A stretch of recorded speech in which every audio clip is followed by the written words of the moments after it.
नमस्कार बंधुगण, आपण मानंकु स्वागत आजिर एक नुआ भिडियो रे।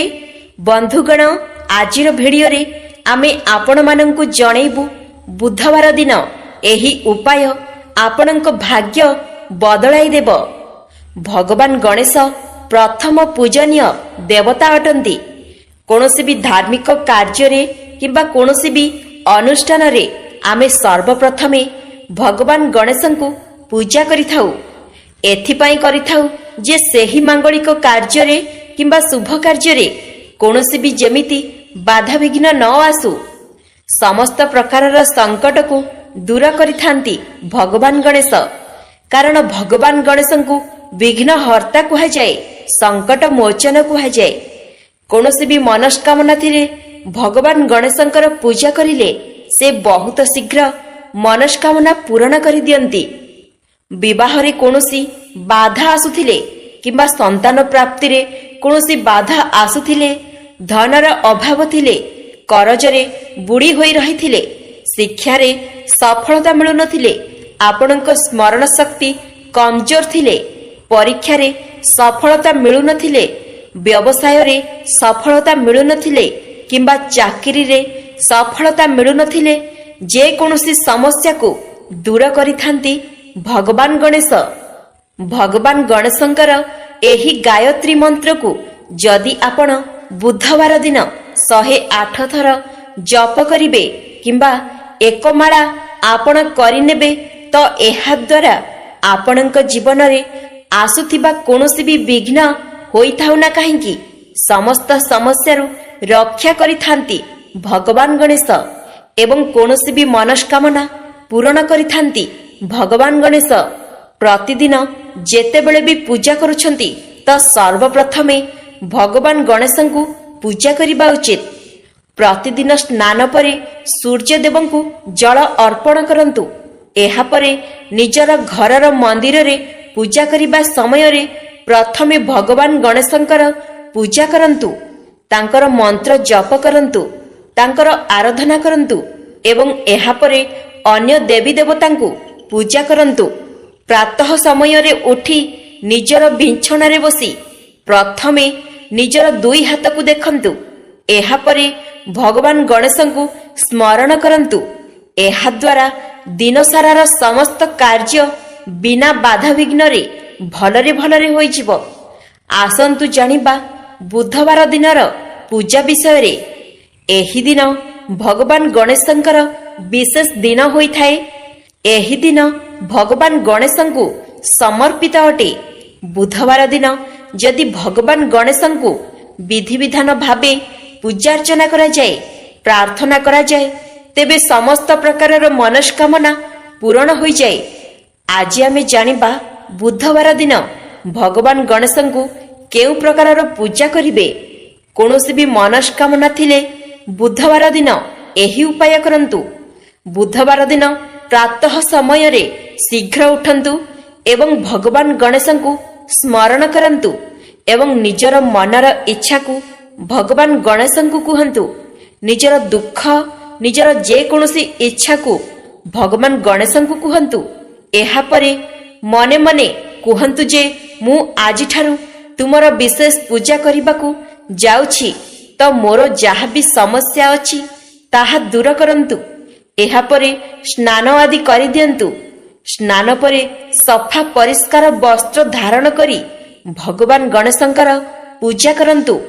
यदि घरर आखपाखरे भगवान गणेशंकर मंदिर थाए तो आपण मंदिर रे जाई भी पूजा करि परिबे। नचेत निज घरे जड़ भगवान गणेशंकर फोटो थाए तेबे मध्य विधिबद्ध भावे पूजा करि परिबे। यदि पूजा घरे गणेशंकर विघ्न थाए तेबे तांकु गंगा जल रे अभिषेक करंतु किंबा जल रे अभिषेक करंतु। कंचा क्षीर किंबा पंचामृत रे मध्य अभिषेक करि परिबे। एहा परे भगवान गणेशंकु हळदिया वस्त्र अर्पण करंतु एवं एहा परे अतर अर्पण करंतु। अतर अर्पण करिबा बहुत श्रेष्ठ होई थाए। एहा परे हळदिया चना अर्पण करंतु। शुद्ध घियर दीप जलांतु। सेठारे सुगंधित धूप लगांतु। ହଳଦିଆ ଫୁଲର ମାଳା ଅର୍ପଣ କରନ୍ତୁ। ଅରଖ ଫୁଲ ବି ଅର୍ପଣ କରିପାରିବେ। ଏହି ଫୁଲ ଭଗବାନ ଗଣେଶଙ୍କୁ ବହୁତ ପ୍ରିୟ ଅଟେ। ପୂଜାରେ ଦୁବ ଅର୍ପଣ କରନ୍ତୁ। 5ଟି, 11ଟି, 21ଟି ଦୁବ ଯଦି ମିଳିଯାଏ ତ ତାର ମାଳା କରି ଭଗବାନ ଗଣେଶଙ୍କୁ ଅର୍ପଣ କରନ୍ତୁ। ଏହାଦ୍ୱାରା ଶୀଘ୍ର ହିଁ ମନର ଇଚ୍ଛା ପୂରଣ ହୋଇଥାଏ। ଭଗବାନ ଗଣେଶଙ୍କୁ ହଳଦୀ ଏବଂ ସିନ୍ଦୁରର ତିଳକ ଲଗାନ୍ତୁ। ଏହାପରେ ଅକ୍ଷତ ସେହି ତିଳକ ଉପରେ ନିଶ୍ଚୟ ରଖିବେ। ଏହାଦ୍ୱାରା ଜୀବନରେ କୌଣସି ବି ପ୍ରକାରର ସଙ୍କଟ ଦୂର ହୋଇଥାଏ, ସୁଖ ସମୃଦ୍ଧିର ପ୍ରାପ୍ତି ହୋଇଥାଏ। ଏହି ଦିନ ହଳଦିଆ ଲଡ୍ଡୁ ଭଗବାନ ଗଣେଶଙ୍କୁ ନିଶ୍ଚୟ ଅର୍ପଣ କରିବା ଉଚିତ। ଏହି ଦିନ ଭଗବାନ ଗଣେଶଙ୍କ ଚରଣରେ ମୁଗ ଅର୍ପଣ କରିବେ ଏବଂ ବିଶେଷ ପ୍ରସାଦ ପ୍ରସ୍ତୁତ କରିବାକୁ ହେବ, ତାହା ହେଉଛି ଧନିଆର ଚୂର୍ମା। ଧନିଆ ସମୃଦ୍ଧିର କାରକ ହୋଇଥାଏ। ଏହାର ଅର୍ଥ ଏକ ପ୍ରକାରର ଧନ ହିଁ ହୋଇଥାଏ। ଅଳ୍ପ ଧନିଆ ନେଇ ପେଷି ନିଅନ୍ତୁ, ସେଥିରେ ଘିଅ ଏବଂ ଚିନି ମିଶାଇ ତାର ଚୂର୍ମା ବନାନ୍ତୁ ଏବଂ ତାହାକୁ ଭୋଗ ସ୍ୱରୂପ ଭଗବାନ ଗଣେଶଙ୍କୁ ଅର୍ପଣ କରନ୍ତୁ। ଏହି ଭୋଗରେ ଭଗବାନ ଗଣେଶ ବହୁତ ପ୍ରସନ୍ନ ହୋଇଥାନ୍ତି। ପ୍ରତ୍ୟେକ ବୁଧବାର ଦିନ ଏହି ଭୋଗ ନିଶ୍ଚୟ ଅର୍ପଣ କରନ୍ତୁ। ଫଳର ଭୋଗ ଅର୍ପଣ କରନ୍ତୁ। ଏହାପରେ ବିଧିବଦ୍ଧ ଭାବେ ଭଗବାନ ଗଣେଶଙ୍କୁ ପୂଜା କରନ୍ତୁ। ପୂଜା କରିବା ସମୟରେ ବିଶେଷ ମନ୍ତ୍ର ଜପ କରନ୍ତୁ। ମନ୍ତ୍ରଟି ହେଉଛି ଓಂ ନମଃ ଭଗବତେ ଗଜନନାୟ। ଏହି ମନ୍ତ୍ରର ଜପ 108 ଥର ଜପ କରନ୍ତୁ। ଏହାଦ୍ୱାରା ଧନର ପ୍ରାପ୍ତ ହୋଇଥାଏ ଏବଂ ମନରେ ଥିବା କୌଣସି ବି ଇଚ୍ଛା ମଧ୍ୟ ପୂରଣ ହୋଇଥାଏ। ଏହି ଉପାୟ 7ଟି ବୁଧବାର ଲଗାତାର କରିବେ। ଏହି ଉପାୟ କରିଲେ ଜୀବନରେ ଥିବା କୌଣସି ବି ପ୍ରକାରର ସଙ୍କଟ ଦୂର ହେବାକୁ ଲାଗିବ ଏବଂ ଆପଣଙ୍କ ଜୀବନରେ ସଫଳତାର ରାସ୍ତା ଖୋଲିବାକୁ ଲାଗିବ। ବନ୍ଧୁଗଣ, ଆଜି ଆମେ ଆପଣଙ୍କୁ ଯେଉଁ ମହତ୍ୱପୂର୍ଣ୍ଣ ଉପାୟ ବିଷୟରେ କହିବାକୁ ଯାଉଛୁ ତାହା କୌଣସି ସାଧାରଣ ଘାସ ନୁହେଁ। ଆପଣ ଦେଖିଥିବେ ପୂଜାପାଠ ସମୟରେ ସେଥିରେ ଦୁବ ଘାସର ପ୍ରୟୋଗ କରାଯାଏ। ଏହାର ଚେରରେ ମା ଗଙ୍ଗା ବାସ କରିଥାନ୍ତି। ଏହାର ଗୁପ୍ତ ରହସ୍ୟ ବିଷୟରେ ଖୁବ୍ କମ୍ ଲୋକ ଜାଣିଥାନ୍ତି। ଦେବୀ ଦୁର୍ଗା ଓ ଭଗବାନ ଗଣେଶ ଅତ୍ୟନ୍ତ ପ୍ରସନ୍ନ ହୋଇଥାନ୍ତି ଦୁବ ଘାସ ଅର୍ପଣ କରିବା ଦ୍ୱାରା। ଏହାର ଚମତ୍କାରୀ ଉପାୟ ବିଷୟରେ ଶାସ୍ତ୍ରରେ ଅନେକ କଥା କୁହାଯାଇଛି। ଆଜି ଆମେ ଆପଣଙ୍କୁ କହିବୁ ଦୁବ ଘାସର ଚେର କେମିତି ଆପଣଙ୍କୁ କୋଟିପତି କରାଇ ପାରିବ।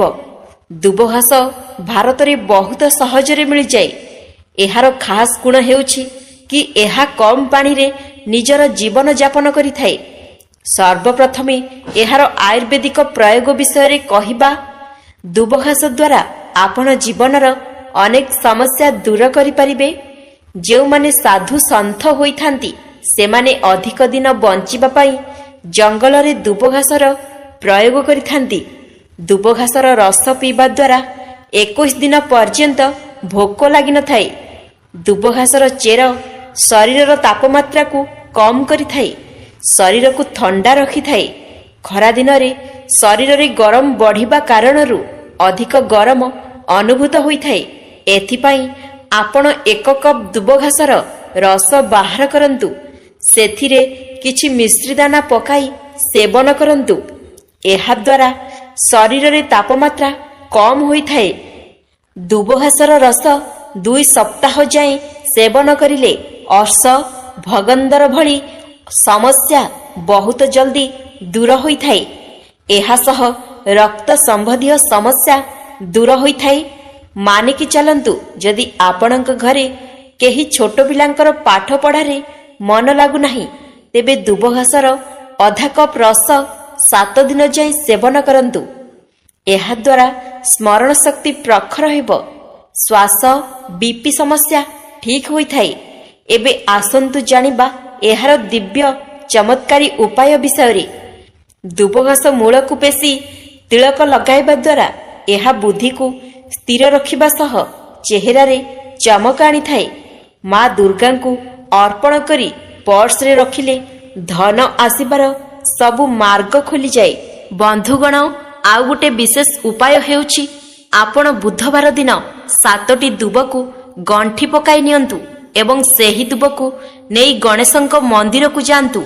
ସେଠାରେ ଆପଣ ଓମ୍ ଗଣେଶାୟ ନମଃ ମନ୍ତ୍ରକୁ 11 ଥର ଜପ କରନ୍ତୁ ଏବଂ ଏହା ସହିତ ଆପଣ 5ଟି ହଳଦିଆ ରଙ୍ଗର କନିଅର ଫୁଲକୁ ମଧ୍ୟ ସାଙ୍ଗରେ ନେଇକି ଯାଆନ୍ତୁ।